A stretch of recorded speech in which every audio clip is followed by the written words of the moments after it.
Hey everyone, I know it's been quite a while since you've heard from me, but I do have a very special video for you today. And it is not about this speaker. It is about this KisLoc2, a KisLoc2 by Kicker. Now what's special about this thing is how convenient it is supposed to make this install process on an aftermarket amplifier. So if you see here, we have 6 wires.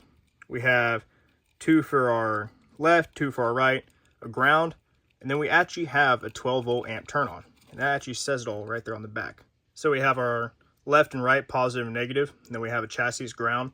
But then our outputs are the RCA, and then there is the 12 volt amp turn on wire. It takes speaker level inputs and makes it for an amp to be able to run this and give it straight to your subs or speakers. For our case, it's going to be subs. The specific sub that we're going to be running in this setup are 2 of these 6 3/4 inch compact subs from Kicker, the CWR-T67.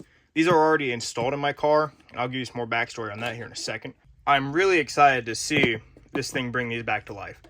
Because here recently, when I had put this whole system in my car, which I did not make a video of, I had put the KSC 670s, which are a video on this channel from a different car. But I put them in the front doors, and then my car only had speakers in the rear deck. So I took those speakers out, ran a new line down into the rear doors, cut a hole in the door panel, and put a couple of Logic speakers, and I think they're 5 1/4. I can't really remember. They're just kind of laying around. In the rear deck where those speakers had set, I took these and dropped them down in their place. So everything's mounted up underneath. The issue I came across, which is my own doing, I took the head unit out that I had put in the vehicle. I put the factory one back in. So that's where this comes in. So now I have an RCA, and I'm also going to have the amp turn on without having to run anything into the dash, which I'm very excited about. The hardest part of this video is going to be trying to find a good way to set the camera up, but here's the setup we're working with now.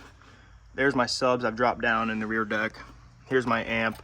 Then we need to splice into these lines right here with this, so we're able to run the RCA and the remote wire into the back. So I'm going to have to take a little more speaker wire just so I connect into these. So I already have a ground bolt in the back, so that'll be easy enough to do. And then the remote wire, I'm probably just going to connect into the one I pulled from the dash. This is going to be a very fun video to record because this tripod I have, this is the lowest it goes. But we're going to go and start with the ground just because I got to have a ratchet out for that. I'm going to loosen that up, and then we'll go into our connections. And then, you know, the biggest thing with any of this is you got to figure out where you intend to put this at. And I've decided I'm going to mount it about right here. First thing we need to do is get ourselves a decent length of wire here. I'm going to cut it right here just so we have some slack. And next, we'll simply split these 2 wires because I only need one. And then we'll go ahead and strip both sides. I'm going to braid this up and slide it into our connection point. Once it's in there, I'll take these and just smush it down. We're just going to slide that up on there, and I'll tighten it down.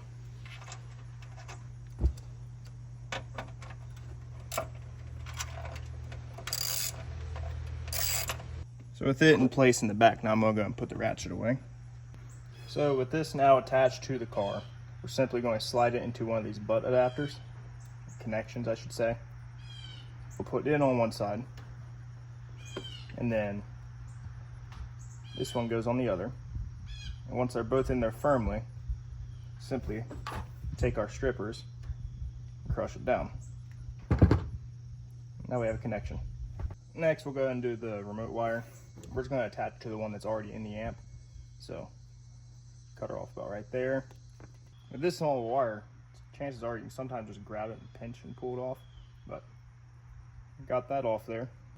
And if you wanted to take the time and do this in more professional means, you could solder everything together, but this for me is going to be very temporary anyways, so that's why I'm doing it this way.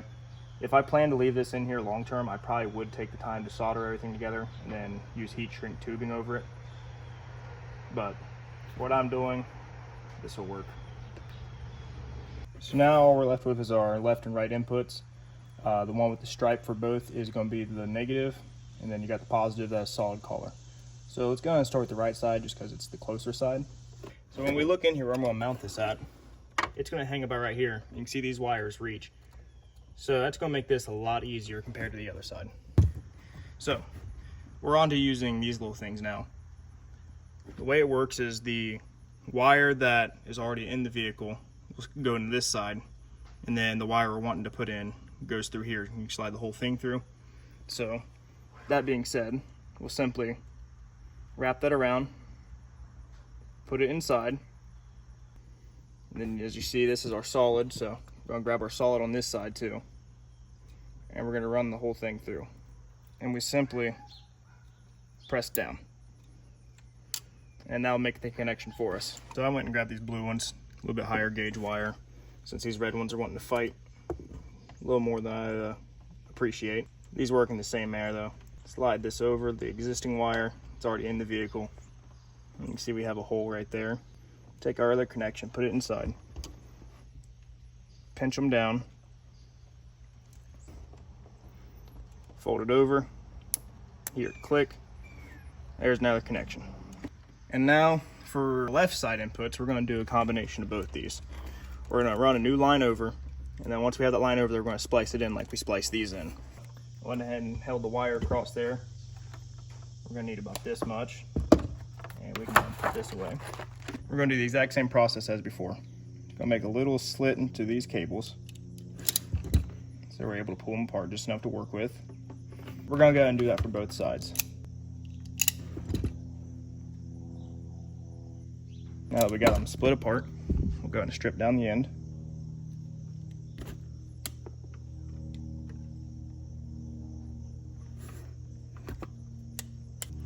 Go ahead and twist it up. With it twisted up, we will take our line output converter, and we're going to start with the negative, which will be the stripe. Slide one end into the butt connector, and slide our speaker wire in the other. And then we simply pinch them both. There's another connection.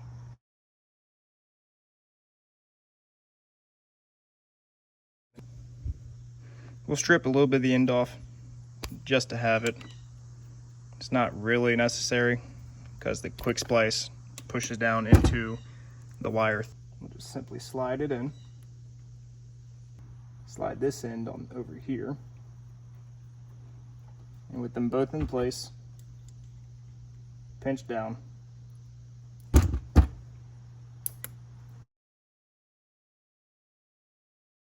With this, the initial install is complete now. There is still the mounting, which I'll show you. And then I'll do some cable cleanup off camera and I'll show you what this looks like completely finished. When it comes to mounting, I try to keep it as simple as can be. So I'm literally just going to fish a couple of zip ties through here and let it be held up just against the roof. I'm just going to get the second one in place to make it easier.